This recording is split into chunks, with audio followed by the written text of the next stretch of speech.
Good morning students. तो आज हम पढ़ने जा रहे हैं human health and disease which is 8th chapter of biology NCERT class 12th।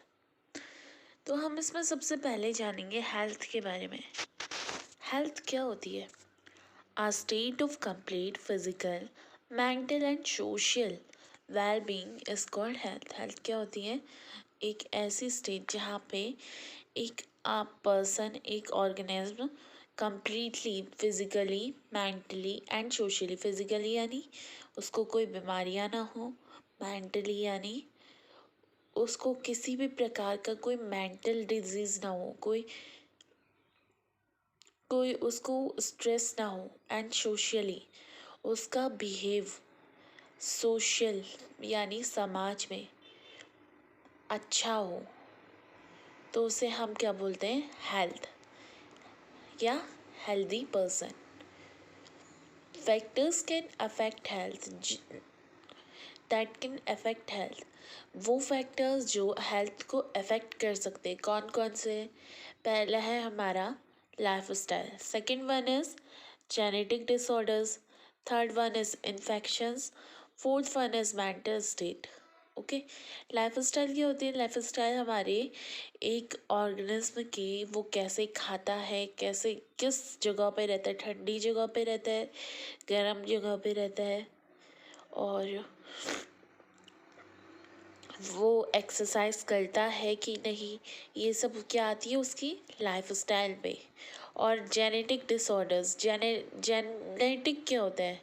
यानी वो चीज़ें जो हमें हमारे पेरेंट्स से इनहेरिट हुई होती है जीन्स के थ्रू। तो वो डिसऑर्डर्स जो हमारे पेरेंट्स से हमें जीन्स के थ्रू आए हैं, उनको हम क्या बोलते हैं? Genetic disorders. अब बात करते हैं इन्फेक्शंस की। इन्फेक्शंस क्या होता है? जब हमें चोट लग जाती है और बैक्टीरियाज जो होते हैं वो हमारी बॉडी में क्या कहते हैं? इन्फेक्ट करते हैं वो। तो इन्फेक्शन होता है तो क्या होता है? अगर हम ठीक ना करें तो क्या होता है? उसमें इन्फेक्शन हो जाता है। इन्फेक्शन होता है तो उससे दर्द होता है, हम चल नहीं पाते कितनी बार। तो वो क्या होता है? हमारा हेल्थ को अफेक्ट करता है। मेंटल स्टेट, अगर हमें बहुत सारे स्ट्रेस है तो हम क्या करते हैं? काम ठीक से नहीं कर पाते हैं। तो ये मेंटल स्टेट भी हेल्थ को अफेक्ट करती है। अब बात करें डिजीज़। अब हमें पता तो लग गया कि हेल्दी पर्सन कौन होते हैं? जो mentally, physically and socially well होते हैं। फिजिकली यानी उनको कोई डिजीज़ ना हो। तो अब बात करते हैं डिजीज़ आखिर होती क्या है? डिजीज़ क्या होती है? Any physical change from normal state which cause discomfort और डिसेबिलिटी। फिजिकल चेंज क्या होता है? फिजिकल चेंज यानी वो चेंज, कौन सा चेंज? जो हमें हमारी आंखों से दिखाई दे। यहाँ पे उस फिजिकल चेंज की बात हो रही है। Physical change, any physical change from normal state. Normal state कौन सी होती है? हेल्थ। ठीक है, नॉर्मल स्टेट यानी healthiest state. Okay, which cause discomfort and disability और इम्पीरियर हेल्थ ऑफ लिविंग ऑर्गेनिज्म। एक कहते, क्या बोल सकते हैं हम डिजीज़ को? किसी पर्सन की या किसी लिविंग ऑर्गेनिज्म की इम्पीरियर यानी अस्वस्थ,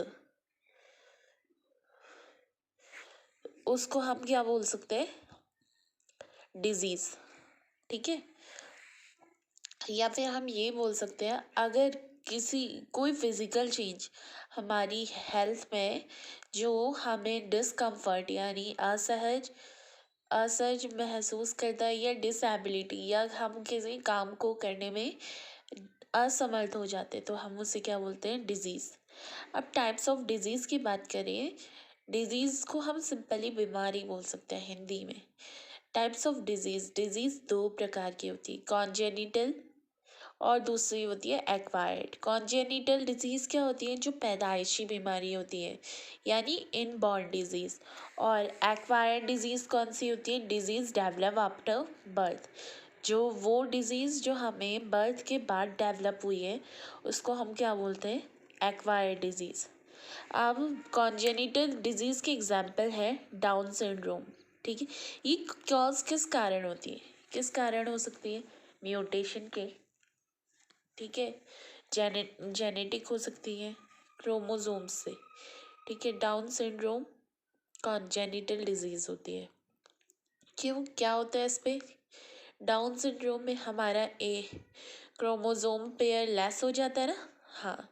तो कहते कॉन्जेनिटल डिजीज़ क्या है हमारी? नहीं, डाउन सिंड्रोम क्या है हमारी? Congenital disease. और कॉन्जेनिटल डिजीज़ क्या होती है? जो पैदाइशी होती है, मतलब इनबॉर्न डिजीज़। एक्वायर्ड डिजीज़ की बात करें तो वो क्या होती है?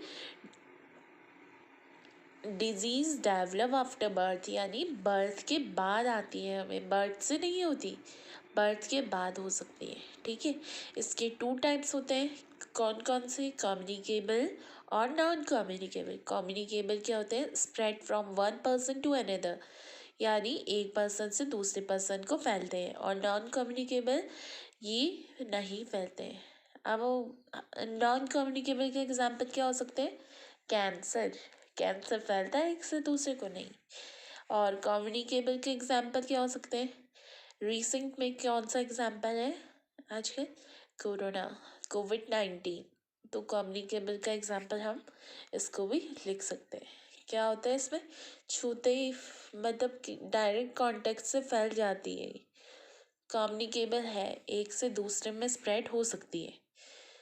तो ये हो गया हमारा एक्वायर्ड और एक्वायर्ड के types, communicable and non communicable. अब हम पढ़ेंगे कम्युनिकेबल और नॉन कम्युनिकेबल के भी टाइप्स।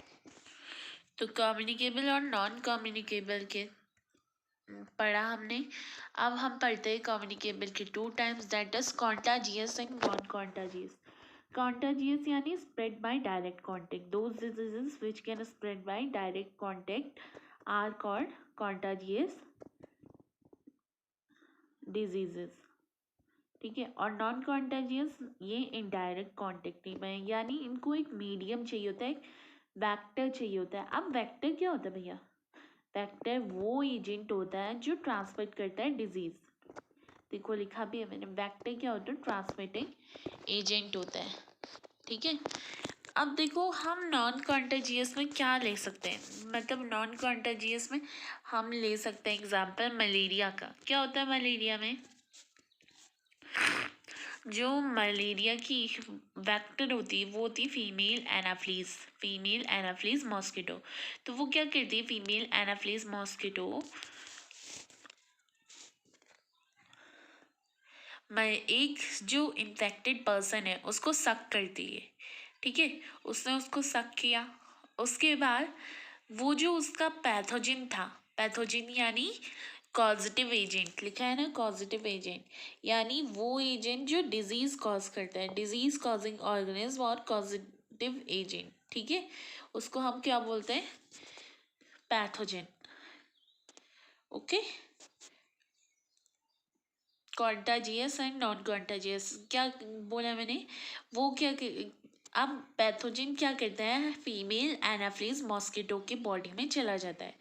अगर वो फीमेल एनाफ्लीज मॉस्किटो किसी हेल्दी पर्सन के को सक करती है, काटती है, तो क्या होता है? वो पैथोजिन उसके ब्लड में चला जाता है, ठीक है। तो इससे क्या होता है? मलेरिया फैलता है। तो आज के लिए इतना ही। अब हम पढ़ेंगे हमारी नेक्स्ट क्लास में some common diseases in human. तो तब तक के लिए थैंक यू, बाय बाय।